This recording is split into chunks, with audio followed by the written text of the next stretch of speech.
There we are. Yes, good morning, Mirador. It's Philip and Suzi. Regular Wednesday slot, we like to think. Morning. Morning from Suzi.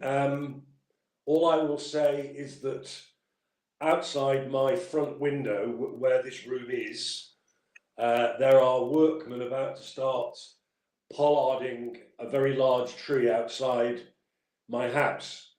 So you will get the sounds of chainsaws, and sadly we may have to give up. But I'm now going to welcome Keith onto the stage. Good morning. Morning, Keith. Hello, Suzi. Hello. Morning.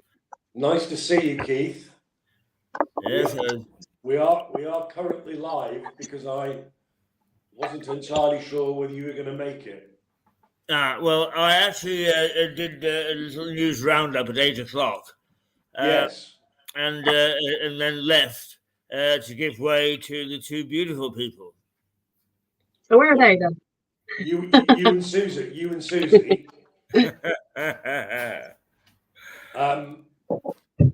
I think in your news roundup, you made reference to what I want to ask Suzi about, which is Kate Middleton, or the Princess of Wales, as she now loves to be called. I mean, she normally craves attention and loves to be on the front page of the Telegraph or the Mail, but she's on the front pages of every paper this morning. No, I saw. For quite the wrong reasons.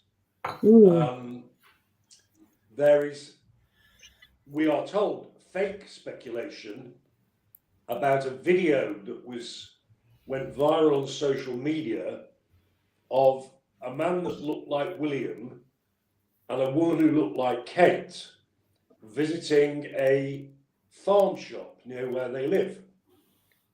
The palace have gone completely quiet about it, but it is suggested that that's a lookalike, which again raises serious questions, if that's true, of the state of her health.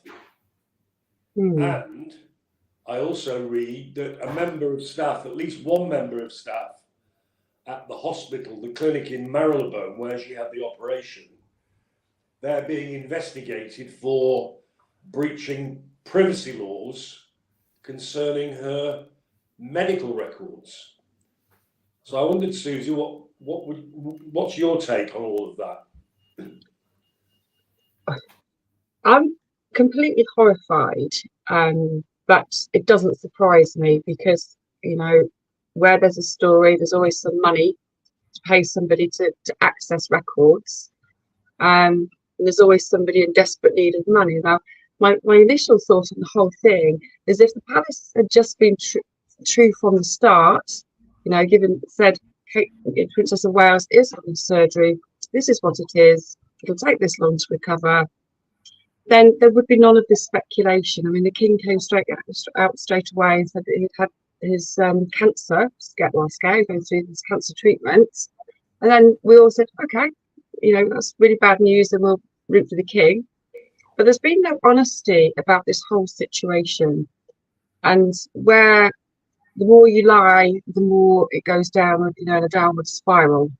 Yes, the truth will always out. Yeah, you're digging the hole deeper, aren't you? Yeah, I call it going down the rabbit hole. So the more you go down the rabbit hole, the more you don't know which way is the way out. And there's a lot of speculation about other sort of lookalikes. And there was another lookalike that's been questioned, saying that she was like, no, I was in another location that day, so it wasn't me. And I think there's also an incredibly sad story. I think there was a nurse that was questioned by, they thought it was the Queen. Yes. Well, I know the Queen's not alive, but no, a nurse committed suicide. Yes. And to live with that, for me to live with that, you know, if my surgery was that embarrassing, I'd rather let the world know what was going on than have someone commit suicide over trying to find out, over a fact-finding quest. And obviously the media are in there again, stirring the pot. Yeah, the poor woman was hoaxed. It was Yeah. a telephone call purporting to be the Queen and Prince Charles, as he then was. Yes. And she disclosed quite a lot of information about Middleton. And she was hounded by both sides and committed suicide. Which is just dreadful. Actually, And she had all- children, and well, Yeah, and all the royals said was, "We're deeply saddened." That's all they did. And, You know, there is no accountability from the royals at the moment. Well, they're not stepping up to the mark. They haven't been accountable and saying, "Do you know what? We did do this. We were wrong to do it. This is the truth. Now let's get on with it." I think people who expected after Elizabeth died, you know, a sort of a modernistic overhaul, openness. No, old habits die hard. Yeah. And of course, you've got William and Harry over in the States who are completely paranoid about the media Yeah. because of the way Diana was treated. And now look at how Kate's been treated. And Yeah, but what you're saying is, what harm would it have done? Yeah. To head this off at the pass by telling the public what is wrong. totally. I mean, we all knew she had terrible trouble with at least 2 of her pregnancies. Mm. So, The only complicated thing I can think about as abdominal is bowel, and Yes. but we've all got a bowel. So if that's that embarrassing that it's to do with the bowel, then it shouldn't be, because it's a natural part of everybody's anatomy. yes, but it could be abdominal. To me means anything around the belly button. It could be kidneys. It could be organs as much as the bowel. But Yeah, and As you- so I as looked you- it up, and that is included in abdominal.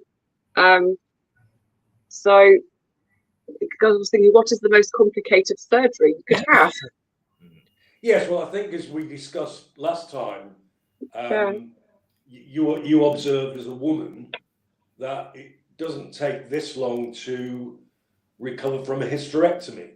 No, and there's no shame in having a hysterectomy, and she's Not got at 3 all. children, but no. Yeah, she's provided 3 potential heirs to the throne, Yeah. and her own Unless it's all nuclear, just sorry, carry on. no, her own nuclear family. So, what is the shame of Unless it's all just disclosing- smoke and mirrors. Yeah. I don't know whether they think they're playing games or they just realise they've messed up, because this all goes back, doesn't it, to the fake photograph on Mother's Day. Yes. That was the starting point, and that And I think also on that, for the Princess of Wales to say, "Oh, it was my error because of a Photoshop," I felt that was very, very strange, because why would you release a photo that was Photoshopped? So she's been scapegoated in that by the palace. I reckon that was a scapegoat. you could be right. That hadn't occurred to me, actually. I rather accepted that it was her. It wouldn't be William because he hasn't got the brains, but she has. She has got brains. And If you have she's a family also, photograph taken, why would you have it photoshopped and released to the press? Because the press photographer would surely take the photograph, of course, or the palace Well, photographer. it's their clumsy attempt, arguably, their clumsy attempt to do it yourself, so that the photograph shows what you want to show, not what the press photographer wants to show. But there is something deeper than that, and it's to do with hiding how unwell she is, Mm, I think. But yes. Keith, do you have any views? Well, I think I was born with a little blank spot in my brain because I can't get excited about all the social stuff surrounding the royal family, or for that matter, our leading citizens. I focus on the king as being the head of state. Now, that's what I always worry about, is how is our head of state behaving?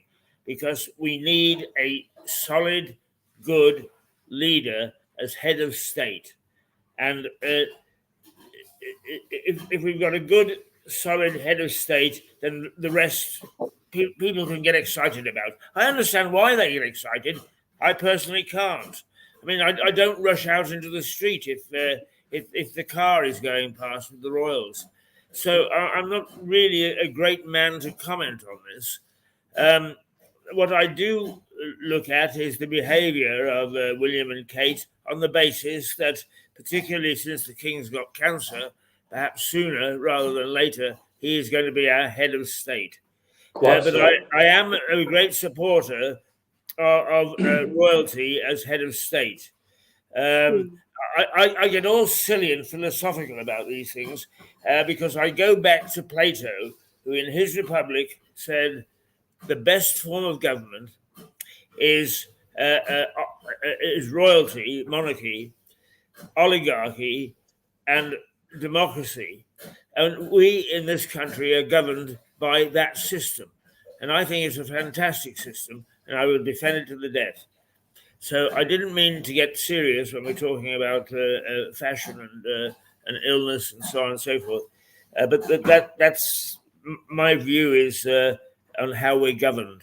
And you probably have realised from some of the times I rant on this program about local governance is very important to me. Yes, well, so you are a monarchist, you are a royalist. Yes, but not because I'm in awe of them, but because I believe in the structure of our governance. Right, so it's the constitutional monarchy. That's right. As head of state, that's the principle you would always beat the drum about. That's right, yeah. But the activities of the minor royals, the lesser royals, and all the social hype, and they've even got their own TV channel. They've got the Royal TV channel. Yes, and their own web page and all the rest of it. Yeah. They're never off the front pages. No. Certainly with the right-wing papers. But you say that doesn't bother you. That doesn't interest you at all. It's only when, for instance, William may have to step up to the mark earlier than expected. That's what concerns you. Yes, absolutely. What are your feelings on this, Suzi? Well, I'll take Keith's point that you look at the head of the monarchy, which is the king. So as far as I can see at the moment, okay, the king has come forward with telling us about his cancer, but he must be supporting what's going on with William and Kate, and so he's in the know. So for me, has that knowledge, and I think the sad thing is that William and Kate have been impeccable up to now. I'm not particularly a royalist. I haven't actually paid the only thing I really paid attention to. I love the Queen, and very saddened by her death. But all of the rubbish in the background that's been going on for the last 80 odd years and plus, I just think, do you know what? I've no interest in all of that. We've all got stuff going on in our lives. But as William's due to step up to take over being king, then suddenly this impeccable behaviour has just disintegrated. So if he's now going to become king, well, he will become king. What are we going to be facing? What are we going to be faced with then? Well, like you, I'm not particularly royalist. I respected the Queen hugely, but I did actually expect a change. But there has been a change, as you described, but not for the better. I am not a fan of the Princess of Wales. I don't think she has been impeccable. I think she's been attention-seeking on behalf of herself and her children. It wasn't just the Mothering Sunday picture. She's been having pictures published of those kids for months and months and months. Just, this is Charlotte's birthday, this is so-and-so's birthday. because she knows there's an audience out there. Yeah. She knows there are people who follow them day in, day out.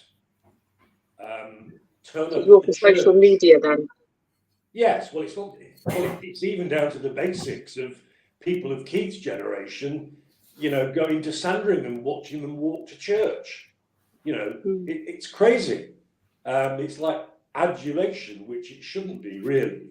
And I think I have seen behaviour in her that suggests to me that she already thinks she is queen. The way she's dressed for royal banquets, pictures of that with these enormous crown-like coronets. I've read comments from other women, public women, not in politics, but I've read and heard them saying that her body language is such, and so is William, she clearly wears the trousers. There's absolutely no doubt about it. Because William is damaged goods. Yeah. Because of Diana, and because of that, if I'm right, Charles must feel awful guilt over the death of those boys' mother. And so he isn't going to stand in William's way, in my opinion, because at the end of the day, they may be in the public eye, but they are still a family. And there are still those currents, as in any family. So there we are. It's the adulation and so on that's anticipated by that whole structure that bothers me. Yes. I mean, the sort of person I like is I was a great friend of Sir John Swinson's in Northern Ireland. John started life as a potter, a tinker, selling jugs and things off a cape. And one night we were in the famous not Europe the Culloden Hotel at some do, and I introduced him and I said Sir John and Lady Margaret, and he dug me in the ribs and said, "Not so much of the Lady Margaret." That's the sort of attitude that I like. Yeah, well, I don't know whether you've read or had any observations about Middleton's demeanour, Suzi. I mean, have you read anything like I've read? Well, I suppose in the last few years, I haven't really paid attention to the William and Kates and the Harry and Meghan's, because it just became such a horror show unfolding in front of my eyes. But recently, I did read an article about Princess Kate. Practically, they were she probably practically stalked him to find out which school, uni he was going to go to, and they got together at uni. But it seems that she's pushed it a lot more, and he wanted to carry on partying, and then they broke up and got back together. So that was really the first. Yeah, that was really the first sort of awareness I've had of a different story. And obviously, as a commoner, she hasn't grown up with the royal foundations, and I think that you can't emulate them if you've never you can copy or have an understanding, but not the deeper understanding of the whole rituals and rites of being in the monarchy. And I think the commoner side shows through, particularly like you say with the social media, or the photographs of the children. Now, our generation do that, of children at birthday parties. But in the past, would we have seen pictures from the palace of the children's birthday parties? Did we see Prince Harry's? Did we see Prince William's? No. We only ever saw them on the balcony on royal occasions. So there was a whole mystery, about their upbringing. So when you did get a glimpse, it was much more of a significant moment. Whereas now, like you say, it's just all over papers, and I just think that I'm sitting in a little bubble watching a soap drama, unfold in front of me. I think, what's happened? What's happened? Well, you're not wrong. It was and still is to an extent a soap opera. Yeah. But it's a soap opera that's in real life, involving the lesser relatives of what Keith respects as our head of state. one of the things that's disappeared. Sorry, I was going to say, because when Prince William didn't attend the funeral of his godfather for personal reasons, Yeah. and on the same day, there was that other royal member of the family that we didn't know about that has potentially shot himself either by accident or deliberately in the head. You know, that story's disappeared. And that to me is like, where's that tragedy appeared from? Yeah. Yeah. I mean, your point about the likes of a commoner like Kate Middleton being used to the ways of the royals, obviously she wasn't. No. So Keith may comment on this. You either are a lesser royal or offspring of the royals yourself, or you are from the aristocracy that had strong connections with the monarchy. Now, a classic example of that was the then Queen Mother, Elizabeth Bowes-Lyons, who married Bertie, who became George VI. I mean, she was already imbued with how to behave, how to treat the general public, and so on. Of course, Kate Middleton is from, I imagine they're a successful business family, but that's what they are. They are commoners who have made a success and have made contacts and sent Kate to St Andrews where she met William and all this. So it's a much lower level, isn't it? Like staged from the start, really. Correct. Keith, any views? Well, I sort of I don't get too excited about people thinking that they are in one particular strata of society or another. I mean, I revert to my constitutional monarchy theory, but the royals, and I sort of mildly approve of this. The royals have always behaved in a particular way. I mean, I think, for instance, of you just mentioned the Queen Mother, and my first reaction was I was appalled, and I thought, no, don't be so damn silly. Is Charles was very fond of the Queen Mother and used to take his troubles to her, and he took his troubles to her over Diana. And the reports are that he said, Grandma, what do I do? And she said, do what your forebears have always done, dear. Get a mistress. Well, he already had a mistress. Well, yes. Yeah. But, I think the sort of the attitude is don't be silly. Don't get sucked into what the common man would do. But I never resented the fact that the old strata of royalty looked down on us. We were there to support them.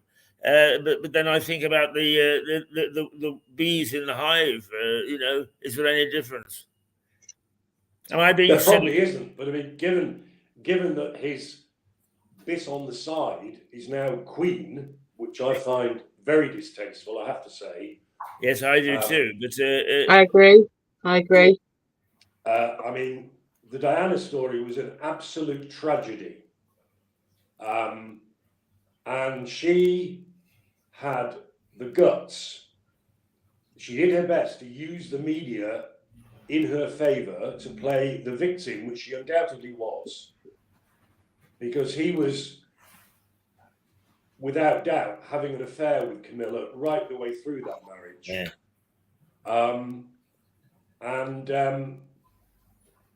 I remember him being asked very shortly after the wedding. A journalist said to him, "You must love Diana very much." And his answer was, "What is love?"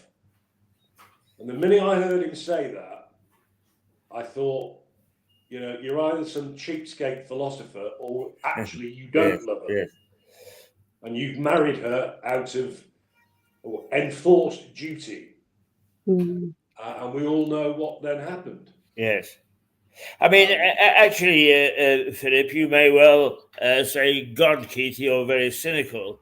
But I actually see the royal family as sort of a corporation. Oh, And yeah, absolutely. you make Mm. your decisions and your feelings and so on in a corporate sense. I mean, if I can make an analogy, Margaret Thatcher appointed Lord King as head of British Airways when they privatised it, and he made a huge success of it, and he was the most distasteful man. Yes, well, they call them the firm. Yes. The nickname for the royals, as far as I'm aware, is the firm. So it's hard to ignore the lesser ones. Of course, Harry's away with the fairies. Andrew's off the radar. Edward, now the Duke of Edinburgh, incredibly, given the Order of the Thistle for doing nothing by his brother Charles. The Invisible Man with the Invisible Wife. And then there's Charles himself. And then the next tier down. And riven with separations, divorces, you name it. I mean, it is a soap opera. Mm. Mm. Yes. And I think, so going back in history, you weren't allowed to marry outside of the realm, like you say. So the bloodline wasn't diluted. Correct. And if you keep diluting something and more and more and more and more and more, you just end up with water, so to speak. So Yes. it's just getting more and more diluted through history, and and how people behave. It becomes forgotten. It becomes the new normal, and so on and so on and so on until the real meaning is actually totally lost. See you later. I mean, we mustn't forget that, of course, that Diana was not really from aristocracy. If she was, they were very minor. Yes, because it was the Earl Spencer, wasn't it? Aristocrats. Sorry. Cats as well. Cats as well. Aristocrats. Yeah. Love Cats. Great band. Yes, I'm going completely off on a tangent. Keith, I've made Suzi aware that very soon there's going to be one hell of a racket of chainsaws outside my window because the council are pollarding the trees that are literally at the end of my front garden. So if the noise gets unbearable, I'm going to have to bow out. Well, I try hard not to, because you know that I run this television station totally against all the accepted ways of running television. I love the noise of things happening. I love the idea that people understand that Mirador is at the heart of life. Well, shall I throbbing stuff, and if that's so be it. Well, shall I invite the tree surgeons on, and you can have a chat with them? I think that'd be a wonderful idea. Tell them to bring their chainsaws. I'll tell you what, they're doing a cracking job. They've done a few of the streets already, and I had a chat with them yesterday. Very nice blokes, and boy, is it dangerous work. Whoa. Oh yes, those tree surgeons, or whatever they call themselves now, it really is not easy, and it is certainly not safe. No, well, these trees have not been pollarded for 16 years. Wow. And we've been on to the council for the last 6 years to say there's a real danger here. Because if they're not pollarded in time, as you may know, yes, the trunks crack and the tree keels over.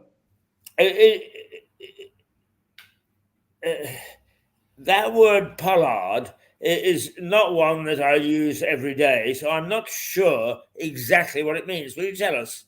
Yes, it means that once a tree has begun to grow proper branches, you should prune it. you should take it down as if you were pruning a plant, so that the branches form a very strong base for the next growth.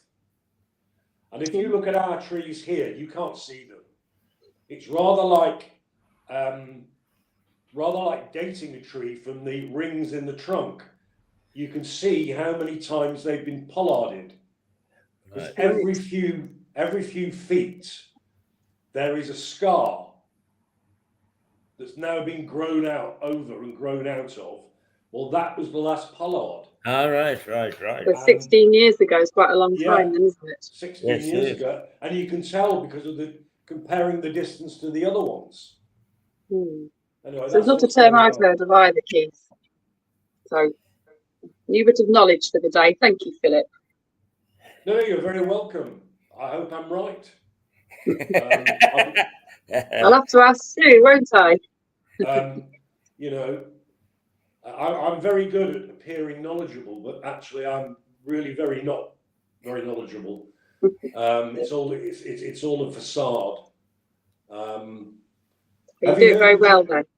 Have you heard the joke about the two ladies having lunch, and one says to the other, "What's the difference between ignorance and apathy?" And the other one says, "I don't know and I don't care." Wonderful. Like that one. Yeah, it's a nice one, isn't it? Yeah. But right, Susie, can you carry this program on? I'm all worn out now. You choose a subject. Choose a subject. Oh, what should I choose? Well, away from the newspaper or based on what's going on in the news? How about Romanians on bail who do a runner as your lodger without paying any rent? How about that? How about sharing that with your friendly neighbourhood Mirador? Yes, well, yes, at Christmas time, I was not in a particularly great place, and I got a message on Boxing Day from this lady saying, please, you know, is your room still available? Which I did have a room to rent, but I'd taken it off ages ago. She said she needed a room for 3 months. I don't think she said it was her husband at the time. She said it was for a friend, and that she'd pay me 3 months in advance. And could you come and see this room? So I said, well, I have got a small room free. He's very welcome to come and look at it. And he came round, not a happy little chappy, because he'd been kicked out of the family home before Christmas, and he'd been in a hotel over Christmas. And he very much was telling me all about the lies that his wife had been telling him. And, you know, he's a God-loving man and he never tells a lie, always tells the truth. And I checked the guy in because I just throw people lifelines. And since he's been here, I mean, the stairs have been worn out. I mean, up and down. We call him that's his name for me and my other lady who lives with me. And stairs are worn out. You can't catch hold of it. He's slippery. He's in and out the front door 1,000 times a day. So you can't get a real conversation. When you actually do, it just never adds up. So my son is due to come home. So I've told him that he needed to leave the room by the 22nd of March. And then things started being emptied out, like freezers and cupboards, and suitcases were being packed. And it was a sort of visible eye, but not being honest about what he was doing. He was like, oh, I'm going to throw all the food away in the freezer. And I'm thinking, no, you're not. And so I fully expected him to disappear without paying his last month's rent. And I didn't take a deposit because I'm a kind-hearted soul, and he didn't have it. So last night I was asleep, had a little sleep yesterday afternoon, and I thought my Polish lady had come home, so I heard whispering in a different language. So she's quite mindful of me having a bit of a nap and vice versa. So she went, I thought she was in bed, gone downstairs and it was really, really quiet for an hour or so. And then she came in the front door. I was like, oh, I thought you were upstairs. I said, did you come home? She went, no. I said, well, I must have been dreaming it. Then we sort of went, oh, I wonder if that was, I won't name names just in case for the moment, in case he does come, become honest. Went upstairs, everything's cleared out and I've been blocked on WhatsApp, but she hadn't. So So my sort of not anxieties, what I thought has disappointingly come true, that he has just legged it. I doubt that I'm going to see any money because he's blocked me on WhatsApp. So again, I just said to Philip earlier, I don't want to lose faith in humanity. I keep trying to just, give it to people the benefit of the doubt. But, once again, I feel like I've been let down. So, and I think a lot of us put our faith out there. I know, Philip, you put your faith in people and they just let you down. And it gives you, that impression that someday you're not going to give these people lifelines. Then what do they do? Well, you have been let down, and as I will mention shortly, you're aware that in very similar ways I've been let down. But I think it's harder to take when the lodger, whatever you call him or her, is in-house. But equally, I also think you're well rid of him. Yes, there is that. Given his track record. Because as I've already told you off air, but Keith doesn't know, when we moved into this house 20 odd years ago, there's a detached, useless at the time, garage with a broken door. And we had that converted into a little studio, a bedsit. And so we've rented that out for years as, a subsidy for the mortgage. Generally, the lodgers have been fine. We've had some very, very good ones. And our current one has been with us for 12 years. But I had 3 in particular who were very troublesome. There was a lady separated from her husband, who was a local shopkeeper, who moved in, having been recommended by people who should have known better, and who defaulted on the rent pretty much straight away and refused to move. And in the end, being, let me put it this way, well known locally and doing the job I used to do, I had to get quite heavy with the ex-husband to say, look, local reputations are on the line here. And she's known to many, many people. So do something about this, please. And in the end, he moved her out and settled most of the rent. Another example was a Hungarian lad who literally just did a runner, as your Romanian are. Don't get me wrong, I'm not being anti-Eastern European, it's just a coincidence that that's the nationality of the 2 people we're talking about. And he left the place in a terrible state, absolutely terrible state. Keith, this might amuse you. We had a French, he worked at a local restaurant as a chef, and he was with us for a few months. And I happened to go into the place using the master key. For some reason, I think the shower had leaked or something. He'd been growing bloody cannabis in there.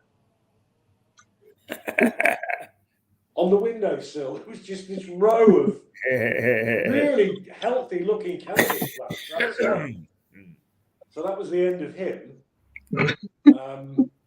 Yeah. So Can I just say it is... I think both of you know I have no isms. I'm fairly bias-free, as it were. I lived for 1.5 years in Bucharest, the capital of Romania, and of all the people in Europe, and I've been to many, many countries and lived in many countries, is the Romanians are my least favorite. Yeah. Just a couple of... Just letting a cat in. Sorry? We were talking about cats earlier. You just had to let a cat in the door. One of her 8 cats in. Yeah. Sorry, carry on, Keith. I only have one. One lady that I worked with must have been nudging 45 anyway, and she had purple hair. And I sort of thought, God, she's a bit old to have purple hair. But eventually, people gently explained to me, where it was obvious that I was slightly disapproving, is during the Ceausescu regime, he was so good at cutting communications and keeping people from talking to one another and trouble fomenting that little rebel groups and revolutionaries found it very difficult to get together or recognize one another. And the way that they did it was by coloring their hair. Interesting. Yeah. Yeah. We don't see much of that in Russia, do we? No, they've got different ways. I'm not going to give you all my secrets. There's not so much Russia, but the old East Germany. There's a wonderful film. It's in German, but it's got clear subtitles, and it's called The Lives of Others. And it's about how the Stasi in East Germany persecuted the artistic people, the playwrights, the musicians, the writers. And it has a wonderfully happy ending, actually. It is a fabulous film. So if you do get a chance to buy the DVD, which you can buy for about £3 on Amazon, because it's not a very well-known film. What was it called? Well, in German, it's Das Leben des Anderes, but it's translated into The Lives of Others. Okay. And its central character is a Stasi agent who is recruited to spy and literally spy and listen in on the wired-up apartments of a well-known playwright who they were keeping an eye on. So he's very Stalin-esque, but it's got a real twist at the end, and it really shines what has to be a very realistic light on how harsh life was under Honecker and the Stasi. Did you ever go to East Germany, Keith? Yes. I went across the wall 2 or 3 times before it was pulled down, and then quite frequently after it was pulled down. Right. Was that as a journalist? Sorry? Was that as a reporter, a journalist? Yes. Wow. Yes. I've never been, so obviously I wouldn't have seen the wall either. So it's to see that sort of part of history. Yeah, on our Welsh dresser shelving, there's a piece of brickwork from the Berlin Wall, from Checkpoint Charlie, that my son bought for us as a memento because he did a school trip to Berlin. Right. And he brought that back. And even he, when he was so much younger, he commented about the stark differences even now between the East and the West. Mm. They really were different planets. Yes. The first time I went across, I was with a senior journalist, and he said we were on a coach because we weren't allowed to go individually. We do our own things from the coach. But he said, as we go along, try and spot a pub. And it was very, very difficult, if at all possible, because the Stasi, the East Germans, didn't like to have places where people would congregate and start to talk rebellion. Suzi didn't quite hear you. Did you say the spot a what? Pub. Spot a pub. Oh, a pub. So I heard pebble. Yeah, it's virtually impossible. And actually, I was talking to John Henty the other day, because John talks about lots of esoteric things. I was talking about rock cakes. And I said the first time that I went across the wall, we went down to the monument to Russian soldiers, which was very prominent in East Germany in those days, because the Russians were the saviors, right, of Germany. We went into a cafe in the park, and it was like the old English railway station. And there was a glass canopy there with one rock cake. Very, very brief encounter. Oh. Yeah. You've both seen that film, I hope, have you? Brief Yes. Encounter. Yes. Susie, have you seen Brief Encounter? Briefly. Can't remember. Do you know what? I can't remember if I've seen it or not. I'd have to go Trevor Howard. Yes. Yeah. Playing a dishy doctor with whom this married lady, who played her? Celia somebody, wasn't it? Celia Johnson, was it? That's right. I don't think that I have, actually. Well, it's a wonderful film. It's black and I've white. got 3 on my list now. It's a cracking film. Oh, look at that. And I couldn't find The Boys in the Boat. I could find it, but it was no longer available on Netflix or Prime or anything like that. So I'm still looking for Boys in the Boat. Well, I think that's because it's gone into the cinemas now. Oh, right. Oh, so it's not out yet. Not on channels. It's only Right. in the cinemas. That's why. So I'll look for it at the cinema then. No, Brief Encounter. Celia Johnson plays this married woman, and she falls head over heels for Trevor Howard, and likewise. Yeah. Now, this is a film set and made in the late 40s, early 50s. So this was very, very revolutionary in its day. And they had to tiptoe round the subject of an affair. And in the end, Trevor Howard got a job abroad. So you got this heartbreaking ending whereby she goes back to her husband. And the theme tune, the soundtrack is Tchaikovsky. It's an unforgettable soundtrack, which I'll send you details of. I think it's Tchaikovsky, but it's the most wonderful piece of music that if you've seen the film, you immediately think of the film. Right. I mean, I'll give you a living example.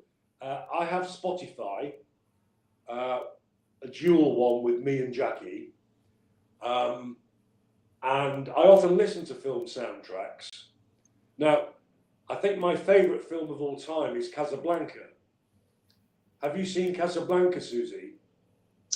I have quite a while ago, but yes, I have seen it. Yeah. Humphrey Bogart, Lauren Bacall, and so on. Well, I haven't been there. I went to Morocco quite a bit, so a lot of people have been to Casablanca, but I think it's a very commercial area now. Well, it will be. Yeah. Well, it was a vital hub for the Free French and freedom in the Second World War. And that's what Casablanca's about, really, the film.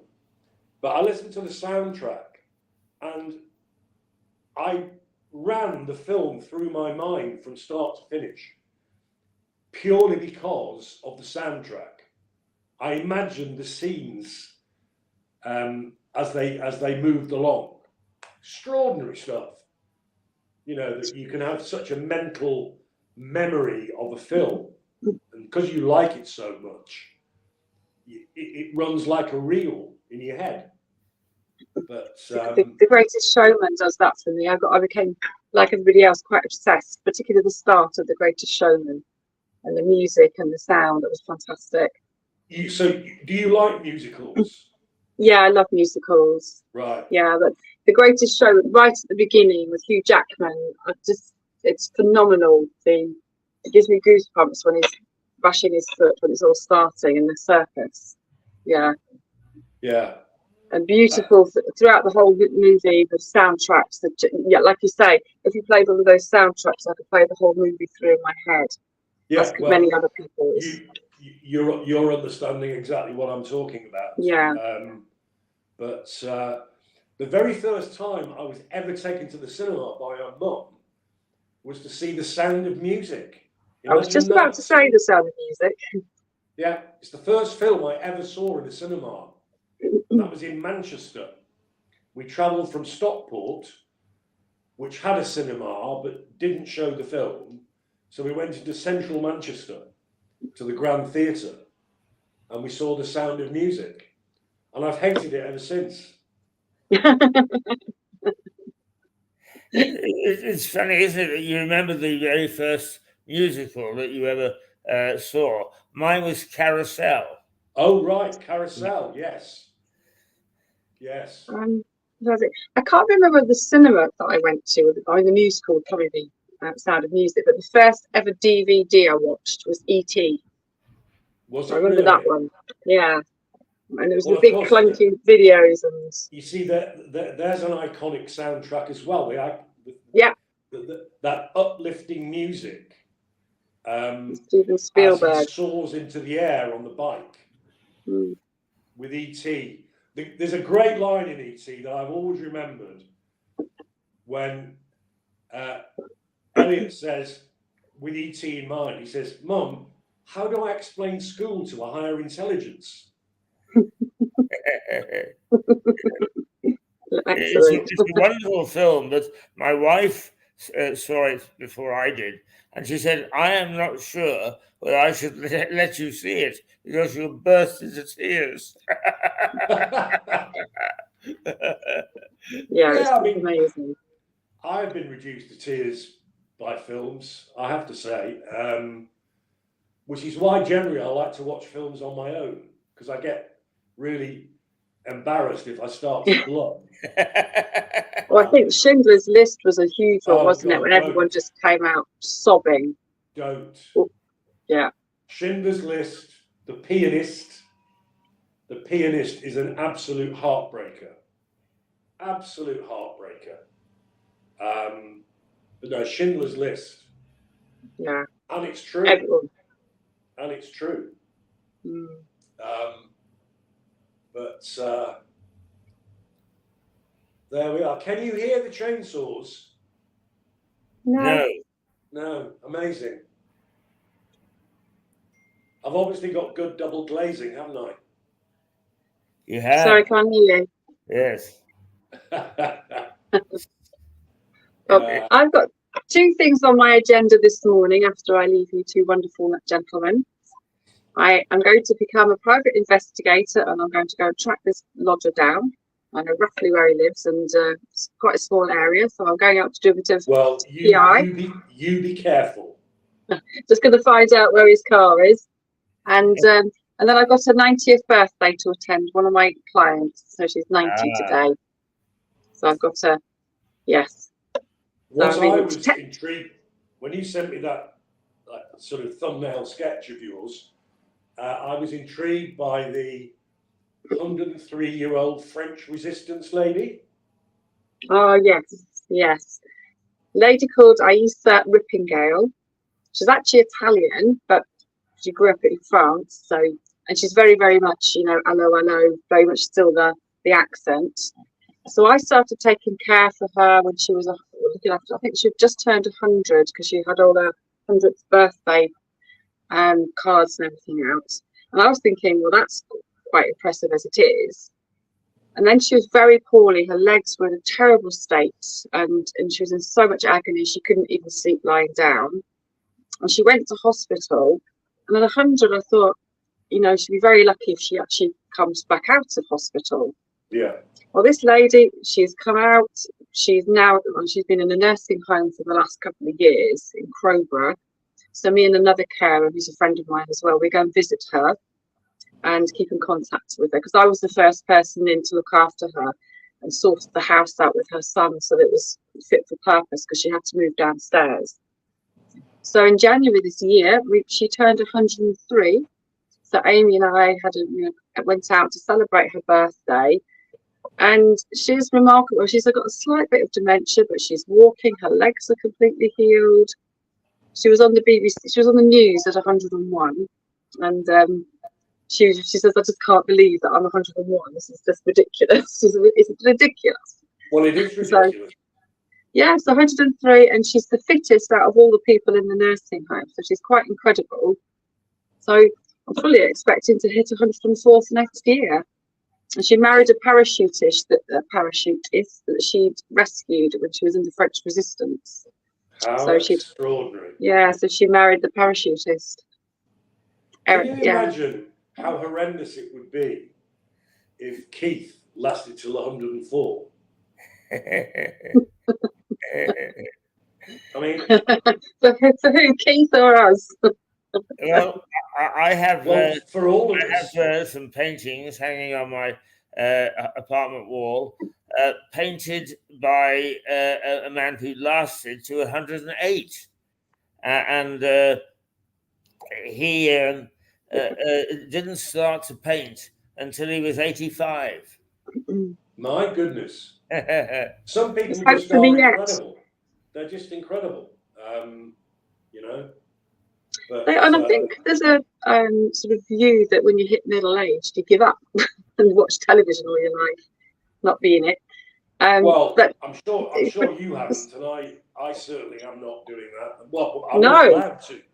I'm out doing aerial yoga. I've got aerial yoga this week. I've got my rowing.